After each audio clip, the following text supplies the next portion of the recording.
Welcome to the Global Get Down, your front row seat to the world stage, brought to you straight from the halls of UBC. We're diving deep into the fast-changing world of international relations, from global power plays and diplomatic drama to the daily grind and big dreams of life as an IR student. Whether you're here for the geopolitics, intricate topics, or just trying to make sense of your next poli-sci paper, we've got you. This is your space to learn, laugh, question, and get down with what's happening across the globe, and right here on campus. So buckle up, stay curious, and let's get into it. This is the Global Get Down. Okay, welcome everybody to the Global Get Down. This is one of our first video interviews, so we're very excited. And joining us today on the Global Get Down is Nigel Fisher, an officer of the Order of Canada and a former Assistant Secretary General of the United Nations. He has led the UN's humanitarian operations in Afghanistan, in Syria and neighbouring countries, in Iraq, in Rwanda, in the aftermath of the 1994 genocide, and in Haiti following the 2010 earthquake. He's lived and worked in other countries around the world as well, mostly in conflict or post-conflict scenarios. He has promoted the protection and human rights of civilians affected by armed conflict, negotiated the release of child soldiers, crossed lines of conflict to ensure the delivery of healthcare to children, and promoted the rights and protection of women and girls. Additionally, he was the president and CEO of UNICEF Canada and acted as an advisor to a Canadian Foreign Affairs Minister. Mr. Fisher continues to make significant contributions to disaster preparedness, to social development, and to advocacy for the integration of scientific innovation with social justice and social development.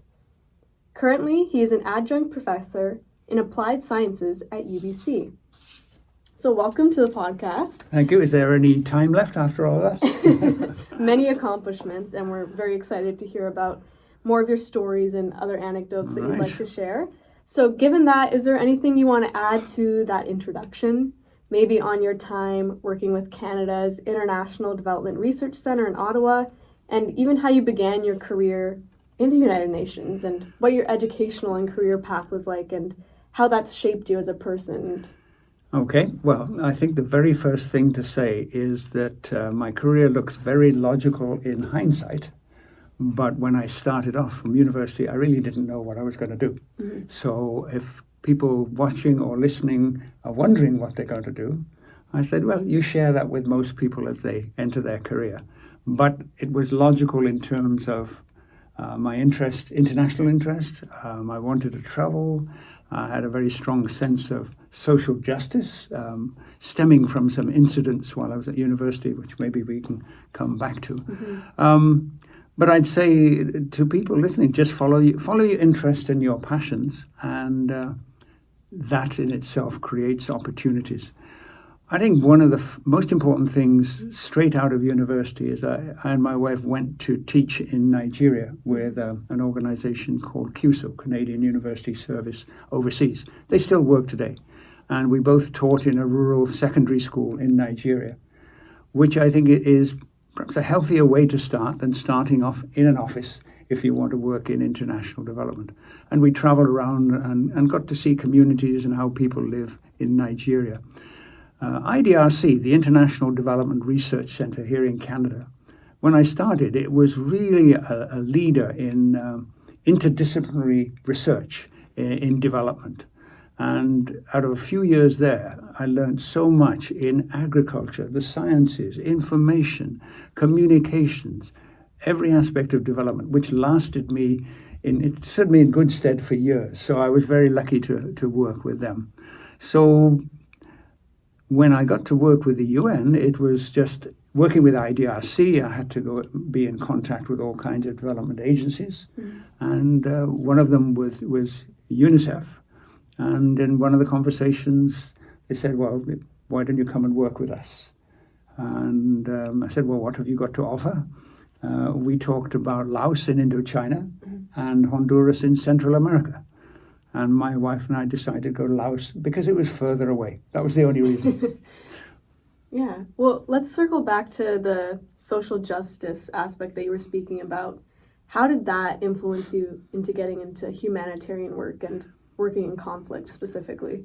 Well, I have to go back. I mentioned an incident that happened to me in the UK in university. I lived, or the university was about 30 kilometers away from a mining town called Aberfan. And just at the start of my second year, they had a terrible mining disaster where a huge pile of coal waste and dust, which was piled outside the mine entrance, collapsed and fell down the hillside. But below, at the bottom of the hillside, was a village. And that whole heap of mining waste landed on top of the village. It totally buried the school, and about 130 kids were killed. And a group of volunteers, they called for volunteers, so a group of us went from the university. And we were only there a day, but every time they found a child, a whistle blew. We had to stand still, and while they moved the body, there were no survivors. And by the end of the day, I went back, and I was first of all, I was emotionally drained, but also I was really angry. Because I thought, how can the people who run this mine do this? They have the power, they have the responsibility, they have the resources. How can they just dump all of this waste right above a village? And that got me so angry that I wanted to do something about this. So it was about making a difference, could be nationally or internationally, that got me closely involved.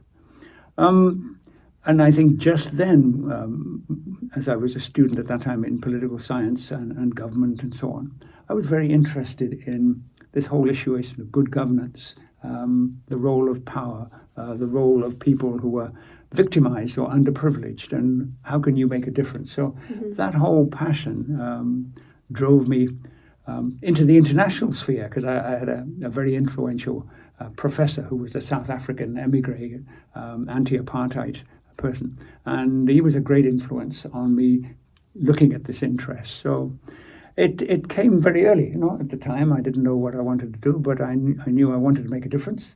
I knew I wanted to be international, and these came together, and out of that I came to Canada to do my master's, and from then went overseas. Well, it sounds like that incident and volunteering for that really impacted you. How has the feelings of, how did this happen? How did the people in power allow for this incident to happen carry through into some of the work that you've done in conflict management? Well, it started off, I was working in social development, first of all, with UNICEF, which is primarily about development for children, but especially girls and women, social development. How do you get healthcare to the people who are poorest, most inaccessible, etc.? How do you ensure that girls get education in a country where girls' education is not seen as important as boys? So even though working in social programs, there was an element of social justice all the time. How do you get water supply to rural villages where they have to drink from a dirty open well or a river? So all of these things always had a social justice component. And then in my work, I learned about various humanitarian conventions, human rights conventions, and the International Convention on the Rights of the Child, and I worked on that development. And there's one article in that says, do no harm. And that, for me, for all of the human rights principles, that was the one I thought, that really makes sense. Whatever you're doing, do no harm. So that was just, for me, a driving light. I started off, as I said, working in social development, but then I started working in countries in conflict, and then moved quite naturally into working in emergency, disaster recovery, conflict management, etc. Yeah, let's continue on the route of conflict management. So you spent a lot of your career in disaster and conflict management. What does it take to work in such a difficult environment and negotiate in such difficult situations? I know you have a philosophy of ears first and building trust. Can you walk us through that? Yeah. The ears first is really, if you think about crises, conflict, natural disasters. When those happen, a call normally goes out for support into the international community, whether it's Haiti, Nepal, Afghanistan. And people and organizations from all over the world come to that particular area. And they have a certain expertise, for example, humanitarians in how to feed, clothe, shelter people in dire circumstances. And they quite often say, okay, I know what to do, let's get going. But they don't know much about the context they're working in. Mm-hmm. They don't know what are the traditions, what are the power plays, who's got the power, who doesn't have the power, who are the competent people, organizations with whom we can work. So you have to take, however brief a period, to understand your context. If you're in Afghanistan, you're not in Sudan, you're not in Haiti, it's very different. So that doesn't have to take very long, but that importance of understanding how does this country work is very important. The ears part is, I always say, what is your most important organ? And it's your ears, because you have to listen before you start shouting off your own mouth or trying to do things. Listen, what do people want? What do people need? What is the cycle of their life? How do decisions get made? So I know it sounds odd that in the height of an emergency, you have to sit down, but I say take some time, even if it's an hour or two, and just talk to people and understand what they need, what they want, what they hope for. The other thing is that in a crisis, there's not much dignity left to people. They are trying to scrabble to save their lives, and if you just make them line up for food, line up for clothes, line up for health kit, where's the dignity in that? Mm-hmm. When perhaps they can help you, say, we know actually how to distribute goods, food, probably better than you do coming from the outside. So you have to listen and understand. Maybe take one story just to illustrate that. When I was in Haiti, I was talking to the head of a national cooperative movement. And I asked him, how do we work together? And he said, I'm not sure I want to work with you. And I said, why? And he said, well, Haiti is a country where we have a constant international interference for the last 200 years. And he said, organizations come in with some money, they go out into the communities, they do what they think they need to do. When the money runs out or the next crisis happens somewhere else, they leave. And then he said, my country is littered with the cadavers of your successful projects. Mm-hmm. That's why I'm not quite sure whether I want to work with you. So when we think about success in a humanitarian crisis, you've really got a short time frame. And you've got pressure from your headquarters to spend the money in 12 months and achieve something. But you've actually got to think about, I'm just here for a short time. And the people who live here all the time, they're not just thinking of how to survive, but surviving for what kind of life?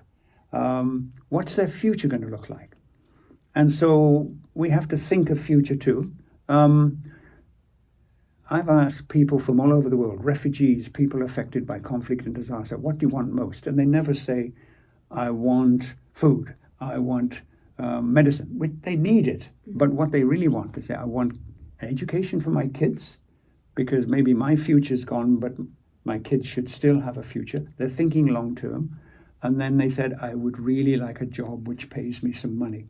Because if I have money, I can make a choice about how I use it. Mm-hmm. If I'm standing in a line waiting for handouts, I haven't got that choice. Mm-hmm. So there's a dignity that people are looking for and want in crises that you have to recognize and support. So support people, accompany them in their journey to recover. Don't come in and tell them what they're supposed to do. Mm-hmm. I think that's really influential, is understanding the context in which you're in and what people want coming out of the conflict, because hopefully it won't be prolonged. And that's kind of the goal of the work that you've done and the work that UNICEF aims to do as well. So circling back to what you said about headquarters and having to do things under tight timelines and having to listen to higher ups, have you ever felt that there was a circumstance where your personal beliefs or what you thought was the right thing to do in a situation conflicted with instructions that you were given? Quite often. On let's say, an innocuous level, it might be that the organizational priority is healthcare. There was a period a few decades ago when I was working where the UNICEF's priority was really on improving child health, reducing child mortality, which is really important. But then working in crisis, I could see there were other things that were important besides that. Education, as I said, really important for the future of kids, or water supply. So I would try and give headquarters what it wants, and then plus do what I also thought was necessary. But there were occasions, if I think back to Haiti, there was a cholera outbreak in Haiti, which goes back to one particular contingent of the UN peacekeeping mission who had brought the cholera virus with them. They didn't know, but then when they defecated into the water and the water went into the stream, then the cholera outbreak it broke out. And I was saying from the start, we have to own up to this straight away. And we have to say, and we're here to help fix it. But I have to say that the UN, back in headquarters, there was a certain amount of reticence, denial to admit early on. And that created all kinds of problems where honesty would straight away would have been a better policy. And what it did was create great suspicion of Haitians about the UN. So yeah, there are issues like that. Another one would be when I was working in the Middle East. I was responsible for the area of Syria not controlled by the Assad government, bad government, and the surrounding countries which were receiving refugees. And we were wanting to truck supplies from Turkey cross-border into Syria. And I had strict instructions that I had to inform the Syrian government, the Assad government, before we were doing cross-border. It was all to do with national sovereignty and the conflicts in the Security Council between those who were supporting the Assad regime and those who were against.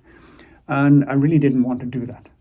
So, and I had a colleague in Syria that was always pressuring me to keep him informed. So what I did was a bit sneaky. I would call him up and say, we're crossing the border in 10 minutes. In that way, I'm informing him in advance, but I don't give the government enough advance warning to interfere. So, you try and do what you can when you can. Yeah, absolutely. And just speaking on the instructions that you're given and kind of how success is measured, how do you think UNICEF measures success? For example, when there's an accidental cholera outbreak, why was there that hesitance to admit to? Oh, no. So UNICEF is a social development agency, but by the time I was in Haiti, I was working with the peacekeeping mission, which is very different. There's a heavy political element there. No, for UNICEF, it was very simple. Bring drugs in, make sure that people have the anti-cholera medications they have, that they have the protections that they need. So a social development organization like UNICEF measures success by lives saved, morbidity reduced, more girls educated. So it's fairly concrete. On the political side, it's much more nuanced, and it's complicated by the fact that everybody is a member of every country is a member of the United Nations. Again, if I come back to Haiti was particularly fraught, particularly sensitive, because since Haitian independence in 1804, international countries from outside, and usually Western countries, France, UK, later US, had interfered, invaded, tried to control.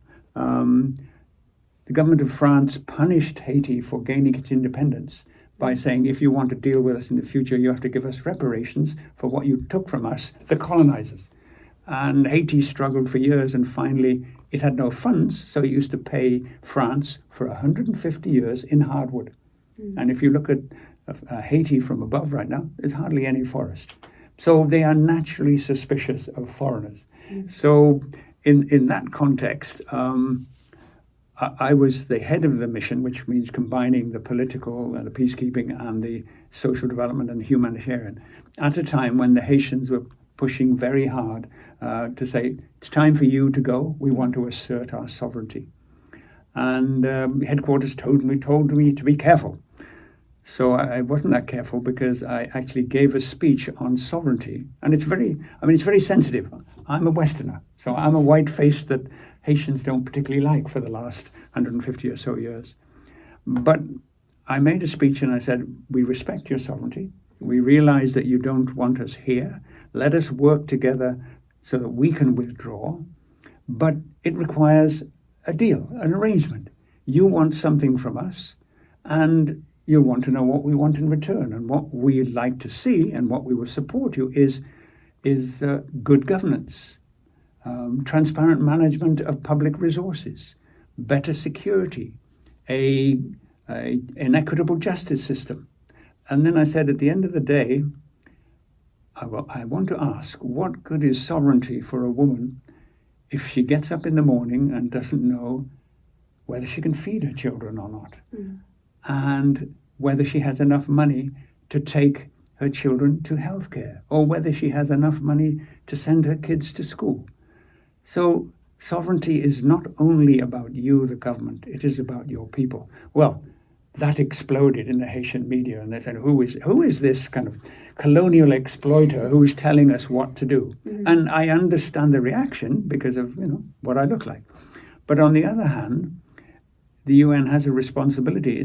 It's got to try and help improve things, whether it's in governance or elsewhere. So that was an area where I didn't quite do what headquarters want. As a result, the then president phoned the Secretary General of the UN and asked the UN to withdraw me. So he called me. It was Ban Ki-moon. And he said, what are you doing, Nigel? And I explained. And I said, we have to make a deal where we are seeing some improvements and they are seeing a chance for us to get out. So he told me, okay, carry on. So that worked out okay. But in the humanitarian world, humanitarians say they are not political, because they want to provide assistance impartially to anybody who's in need. But the whole environment is political. So I had to sit both looking at the political dimensions as well as trying to ensure that humanitarian assistance was going where most in need. So always complex. Yeah. Did you find that working in Nepal after the earthquakes had a similar tone of political complexity compared to Haiti? Were they similar? Were they vastly different? And what were both of those experiences? Yeah, it was subtler in Nepal, because Nepal was still dependent on a lot of international assistance. But I went there in 2015 after the earthquake, off and on for the next 5 years. But there was already a strong trend in Nepal for the government and its organizations and NGOs to take over more of what the international world was previously doing. So there was always already that growing confidence. They also had a tradition of pretty good government going out right down to the district level around the country. That was pretty well destroyed by a civil war, but they had that memory and had that tradition. So it was different in that sense. They still needed outside help, but it was building on national capacities. Not to say there wasn't a lot of frustration within Nepal about the government, about corruption, about favoritism, but it was a different situation. And for me, what was especially different with Nepal compared to Haiti is in Haiti, I was sitting in the UN. In Nepal, I was a member of the government department, which was looking after reconstruction. So I got a very different perspective from inside the government of how Nepal was thinking about its recovery, how it was thinking about its international partners. And that I appreciated very much. And to me, that I was sort of following my mantra of accompaniment. This is not my journey, it's Nepal's journey. I'm there for as long as I'm needed, then get out of the way. And what were some of the differences that you saw working inside the government versus coming into a country and aiding it? Well, I think you get a much better idea when you're inside of the various capacities and relationships of the different departments and ministries. And certainly from my work in humanitarian situations, I understood that many disciplines come into play in any response. I'm working now with the Faculty of Applied Sciences. Engineering comes into every aspect of recovery, infrastructure, roads, buildings, etc. You need that as well as the people who know the social side of development and healthcare and education. So working inside was to me, very, very valuable. Mm-hmm. And when it comes to implementing projects in disaster-ridden areas, what does the framework look like? Is there the year's first approach somewhere in that framework? Can you walk us through it? Well, in disasters, at the end of civil conflict or an earthquake, for example, the international community, the UN, has an established structure for coordination. Mm-hmm. So you have a humanitarian and development coordinator of all the UN agencies, and you have your various sectors, and you have your planning frameworks. So it's like any logical analytical framework for project development. What are we trying to do? What are our interim objectives? What do we need to do to get there? What resources we need? So that's there. I started off in the UN as a planner. But what I quickly realized is planning only gets you part of the way. Planning is a discipline, but the other side of that is you can expect something to come along which will knock your plan sideways, something you totally didn't expect. And I try to train myself to expect the unexpected. Mm-hmm. Because if you don't, you're going to be totally thrown off, going to panic. Oh my God, what do we do now? But if you know that something's going to go wrong, if you expect change, then you can adapt to it, to me, more quickly because you have the mindset. Mm-hmm. So that whole mindset of adaptability, expecting the unexpected, and I had lots of experience of that. I think that helps in the planning. So I would say, as a planner, plan, but do it quickly, and don't do the plan which is 100% perfect. 80%, 90%, even 70% is fine. Get on with it, and then you can make changes as you go along. And even if you're not preparing to make changes, the situation will change, and you will have to do something different. Mm-hmm. When you're in those situations, how do you evaluate which changes are the right changes to make? Well, it depends what the changes are. I mean, if conflict breaks out, then you're back to a different support of trying to keep people out of harm's way. Or you might find out that you're working in certain areas, but other areas are more vulnerable. So you have to make those mid-course corrections. Mm-hmm. But you do it on the basis analysis, data, knowledge of the situation. But you're always making adjustments. Mm-hmm. And sometimes you make some big adjustments. When I was in Rwanda, we had a very successful program of putting in what we call hand pumps, in India Mark II hand pumps, which are good in rural areas. Mm-hmm. Very good. Until the Minister of Public Works one day told me, well, that's great, but we're not doing anything for the urban areas. And we had a hydro system, an electric grid before that. Can you help with that? I said, well, UNICEF doesn't do that, but in the end we did end up helping with that. So sometimes things come from totally left field when you think you're doing fine to make you change, but you have to adapt. You might be in a situation where you suddenly become aware that a warlord is holding lots of children as captives and turning them into child soldiers. Mm-hmm. You have to respond. You have to protect those kids. So then a whole new range of questions come up: is where is that guy? What does he want? What is he hoping to control in terms of power and wealth? How do I get those kids free? So you start preparing for negotiation. Mm-hmm. And you've been in a circumstance like that where you've had to free child soldiers. What was that experience like? That was in DRC, the Democratic Republic of Congo. Mm-hmm. And we knew that this particular warlord had dozens, maybe somewhere almost 100 children who had been captured from their villages, sexually and physically abused, drugged, made to carry weapons, made to go back to their villages and kill people they knew. It was just awful. Mm-hmm. And so it was decided that we had to go in and talk with this person. How do you talk to somebody like that? Mm-hmm. Well, in my office, I had people from his particular tribe, and we put the word out that I wanted to talk to him. That took a long time for him to agree. But in the meantime, I was looking to find out, what does he want? And obviously, he was trying to control minds, because with minds come money. And he wanted to use his wealth and as an indication of his power. So I trotted along to meet him. I would say it was not a very friendly meeting, but at one point I said, "Have you heard of the Convention on the Rights of the Child?" No. I said, "Well, there's an article in that says children should not be recruited as armed combatants. Mm-hmm. And to do so is an international war crime. If you are an international war criminal, and in fact many will say you are now, it means anywhere you go outside Congo or even within Congo, you could be arrested as a war criminal and you'll spend the rest of your life in jail. Mm-hmm. And you can be a millionaire or a billionaire, but that's all nothing. You won't be able to use it. So it's in your interests to think about this.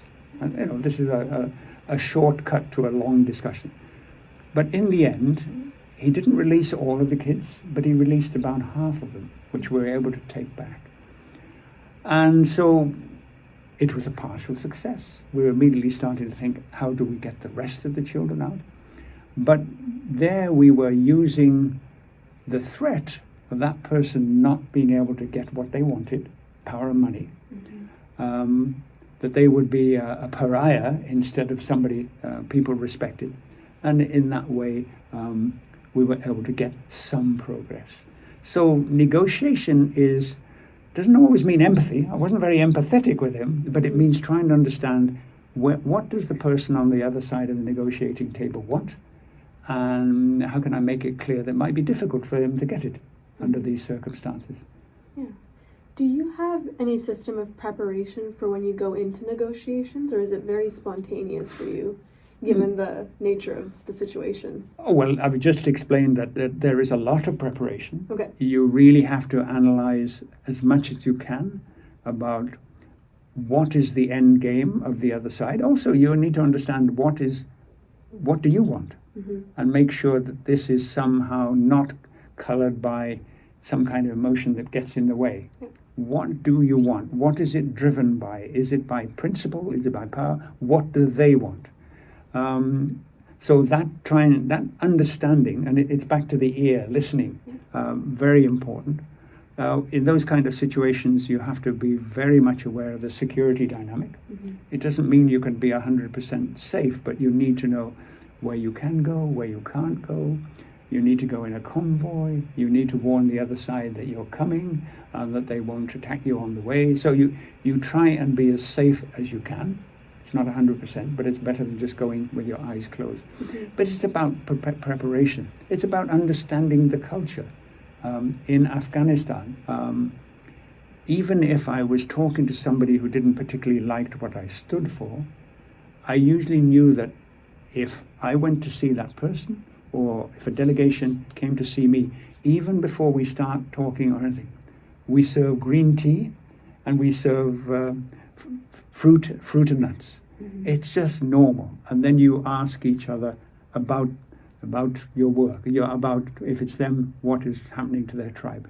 So you try and lower the temperature, mm-hmm. and then start talking. Again, shifting away from what we've been talking about, you're also a former UN official and social scientist, and now you're working as an adjunct professor in the Faculty of Applied Sciences at UBC.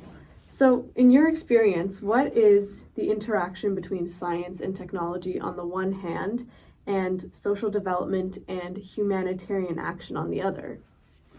Yeah, well, just to back up, if you are leading a multifaceted operation with many agencies working on many problems, then you have to understand the various disciplines and areas of work in which you're working. You don't have to be a scientist, but at least to understand some of the important elements of the science or engineering you deal with. So in a crisis, of course, you need the social dimension is paramount at first, of people keeping people alive, fed, sheltered, clothed.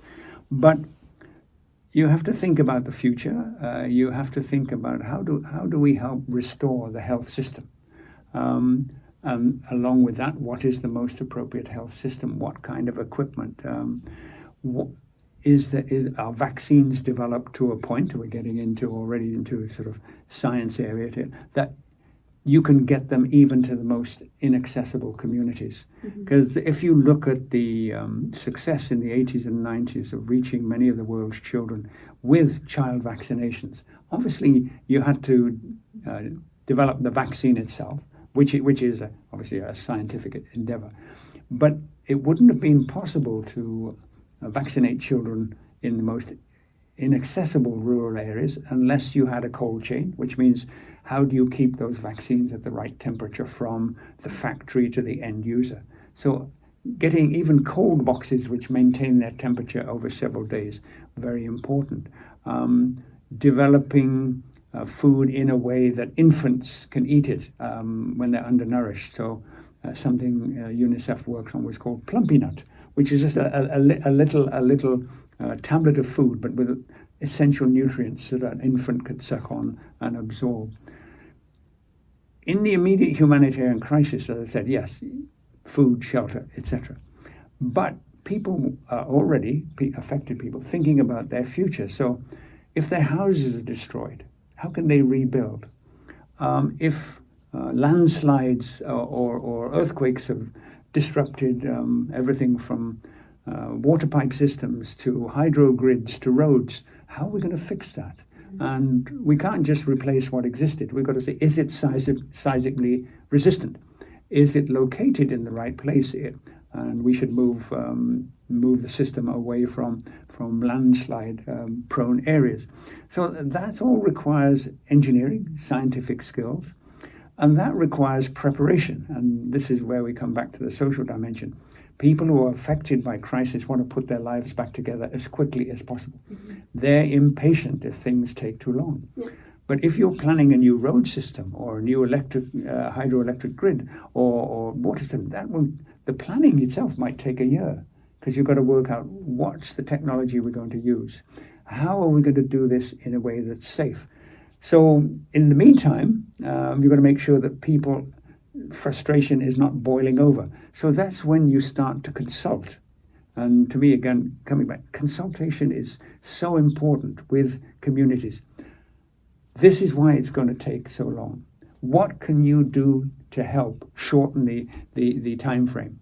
Oh, well, they can help perhaps clear roads that have been covered by a landslide. They can tell you what kind of design they want for a house so that you can be preparing the design. So that mixture of social awareness, consultation, and then preparation in the scientific domain, these go together all the time. Yeah, so the social aspect and the scientific aspect are very dependent on one another. Yeah, and more we're seeing now with the information technology. For example, the use of drones. These days, it's a lot about defense, the conflict in Ukraine, for example. But we've started using drones over the last 15 years. For example, after an earthquake, you can't get to a particular area of a town, city. So you send in a drone, take a look, see what's needed. If you get a message that there are people affected in an isolated area, send a drone. You can even now send drones with at least minimal medical equipment, etc. So in many conflict areas, it is really dangerous for humanitarians to deliver supplies. We have so many cases of humanitarian convoys that have been attacked. People have been killed, trucks have been blown up. So looking at, can we start to use more and more autonomous vehicles, self-driving vehicles? It's more in the future than it is in the past, but it's where we can use technology both to make life better for people who are affected by the crisis and make sure that our humanitarian workers are safer. So there's this constant interface and exploration of new ways of doing things where technology is important. Even the technology of money transfers has made such a difference, where somebody here can send money to somebody in Sudan or Somalia, and they can pick up the money there. It required that technology, that information technology, to make that difference. So just the constant interplay, social, economic, political, scientific, these all come into play all the time. And just along the line of money transfers and that kind of technology relating to finances, I know there's been a lot of microfinance projects implemented in various humanitarian projects. Do you have any experience with some microfinance projects or any thoughts on their effectiveness and what they're good for? I think the thing about microfinance projects is they are locally relevant, locally specific, and they're usually put together after a thorough understanding of what people need to do. Going back to my work in India, it was not a conflict situation, but we worked with a company called Lijat Papad. And this is a company which employs women in their home to make papads, a little, how would you call that, a papadum, dried bread? Yes, yeah, in their home. And through a network of 5,000 or 10,000 women, then it's put together, packaged, sold, etc. So that kind of thing is very important. Another project I've worked on around the world and in many crisis situations is installations of the India Mark II hand pump in village communities. Very simple hand pump, simple to use, simple to maintain. The spare parts are not complex. And we've used that around the world because people need water. The nice thing about that, in so many countries, it's been a conscious effort to make sure that women are the caretakers for the hand pumps. What does that do? It gives them an income from the community, and the community, even the poorest family perhaps can contribute a kilo of rice. Others contribute money. But it provides that woman with a monthly wage, and it gives her a status and respect in the community that she perhaps didn't have before. So many purposes for microfinance, but I think it's appropriate. It comes after people have listened to what people want, so back to the ear. And it is not a big sledgehammer to crack many nuts at once, but it's geared to local needs. So very useful. Yeah, thank you for your insights on that. And throughout our episode today, you've given tidbits of advice here and there, like listen first, use your ears, and you can plan, but expect the unexpected. For our students interested in pursuing what you have pursued or going down a similar career path, what advice do you have for them? Well, first I'll go back to my very first point is don't worry too much if you're not exactly sure of your road yet. As I say, I wasn't when I started out. Looking back now, it's very logical because I was interested in the international. I was interested in making a difference, and I followed those passions. So I would say first, follow your passion, and that itself will create opportunities. But whatever you're doing, do the best in your studies, because, for example, getting into an international work or the UN is highly competitive. Hundreds of people trying to get one job.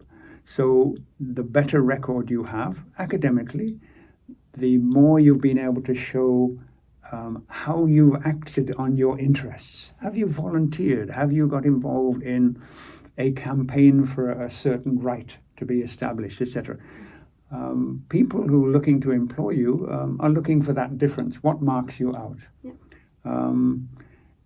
Having languages helps. I love languages, so even when I left high school, I was already had Spanish and French and so on. If you join the UN, there is a requirement you have to speak at least a couple of the UN languages. So, prepare yourself, but constantly think, how can I make a difference? I think it's really important. And the other thing is, I'd use this that article from the Rights of the Child that whatever I do, I'll do no harm. So, using some of these basic precepts, if you're internationally interested, and I know many students come from other parts of the world and Africa, then explore, travel. I think it's very important to appreciate and celebrate diversity. This world is full of xenophobes increasingly who tell the other, get out. In fact, Canada, for example, is made up apart from the First Nations who are here, of people from all over the world. So we should absorb, celebrate that diversity, work together. But as I said, always come back. Try and think, Do I understand the problem?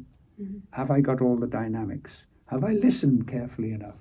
So that's a bit of a mishmash, but there you go. No, that makes sense. Definitely standing out against other competitive applicants and making sure that it is truly what you want to do, which I think comes with time and comes a little bit in retrospect in your case as well. You speak of time. One thing I do want to emphasize, though, is, to me, with all of these things about trying to make a difference, you don't have to wait. It doesn't matter whether you're 15, 20, 25, 30. You don't have to wait till you're rich, have a good job, whatever, are rich, famous, whatever. You can make a difference right now from wherever you are. Yeah. So people shouldn't feel, oh gosh, I got to wait a while, I got to get my degree, then I got to get a good job, then I got to save a bit of money. No, think, what can I do now? Because you can make a difference however small it is. I have a story about that too, but maybe we've run out of time. Well, I'd love to hear the story. Okay. If you're all right with it. Okay. This is about a young woman who I met in the Democratic Republic of Congo. And I went to a center for girls who'd been abused, raped, often by warlords in Congo. And this center was to protect them, but also to try and give them skills so they could start to be independent. And when I went, I had my camera with me. And at one point I asked, can I take a picture and take a photo? And the women who were looking after the girls said, no, absolutely not. And they said, you know, what if you took a photo? What if it appeared in the newspaper here? What if the guy who abused the girls saw them and knew where they were? But there was a girl standing next to us, and of course we were speaking in French, and she was speaking in a local language, but she asked, what are you talking about? And then one of the caregivers said, oh, this man wanted to take a photo, but we told him not to. And she said, tell him to take my photo. And I said, wow, can you ask her why she would feel safe with me taking her photo? And the response was, I don't want those men to think I'm afraid. I am not afraid, and I want them to know I am not afraid. Take my photo. The irony was, a year later, I visited a bunch of lawyers and jurists in a different town. They were all women, and there she was. And she had been working with them to try and put together cases against men, warlords, fighters, who had abused and raped girls. And they'd already had a number of successful cases. She was 13 when I met her, and then 14 a year later. So if you want evidence that you don't have to wait till you're old, rich, famous, powerful, whatever, there she is. I think that's a great way to end our episode today with that story, is you can pursue change at any point in your life and you don't have to wait. And yeah, that's a great takeaway for listeners. So yeah, thank you for joining us today. You're very welcome. And yeah, enjoy the rest of your day. Thank you. Yeah. That's it for today's episode of the Global Get Down. If you enjoyed the show, don't forget to follow, share, and leave us a review. Stay curious, stay critical, and keep getting down with global politics. Until next time.